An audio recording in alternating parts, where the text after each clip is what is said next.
भाई पेट्रोल डलवाने का ये कैसा तरीका है, ये देखें भाई ने क्या जुगाड़ लगाया जी।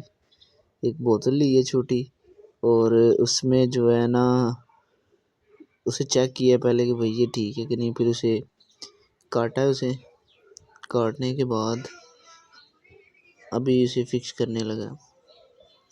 क्या यार कमाल की ये ट्रिक है कि आप घर ही जो है ना वो ऑयल चेंज कर सकते हैं बाइक का। ये देख सकते हैं।